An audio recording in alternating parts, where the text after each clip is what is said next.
शेतकरी विरोधी वक्तव्य करणाऱ्या लोणीकर कोकाटेंचा विरोध करताना नाना पटोलेंकडून राजदंड उचलण्याचा प्रयत्न, अध्यक्षांकडून पटोलेंचं दिवसभरासाठी निलंबन तर निलंबनाविरोधात विरोधकांचा बहिष्कार.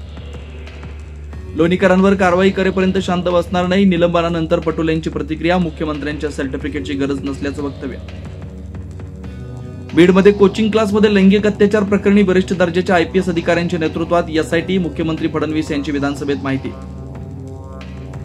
एकनाथ शिंदेंकडून शिवकोश, शिवसेना विश्वस्त संस्थेची स्थापना, शिवसेनेची मध्यवर्ती कार्यालय आणि शाखांचं व्यवस्थापन संस्थेकडे सोपवणार, चोरांच्या मनात चांदणं, भास्कर जाधवांचा टोला. आम्ही केवळ मेळाव्याचा आयोजक, तुम्ही जल्लोष करायचा, उद्धव ठाकरे आणि राज ठाकरेंच्या जनतेला एकत्रित आवाहन, मराठी जनांनी सरकारला नमवल्याचाही उल्लेख.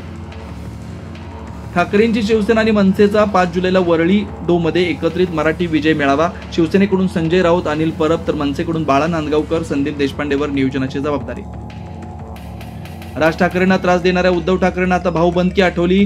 ठाकरे बंधूंच्या एकत्र येण्यावर खासदार नारायण राणेंची फेसबुक पोस्ट, उद्धव यांनी राज ठाकरेंना पक्षाबाहेर जायला प्रवृत्त केल्याचा दावा. धुळ्याचे माजी आमदार आणि राहुल गांधींच्या विश्वासातले कुणाल पाटील यांचा भाजपमध्ये प्रवेश, 70 वर्षांनी पाटील घराण्यांनी सोडली काँग्रेसची साथ. शक्तीपीठ महामार्गाविरोधात पश्चिम महाराष्ट्र मराठवाड्यात चक्काजाम, कोल्हापुरात शेतकऱ्यांचा पंचगंगेत उडी मारण्याचा प्रयत्न तर सोलापूर, बीड, जिंदोली, परभणी, लातूरमध्ये रास्ता रोको. वसई विरारमध्ये ईडीचे 16 ठिकाणी छापे, महापालिकेची नगररचना उपसंचालक YS रेड्डींच्या ठिकाणांवरील छाप्यानंतर कारवाई, वास्तुविशारद एजंट यांच्या घरावर छापे.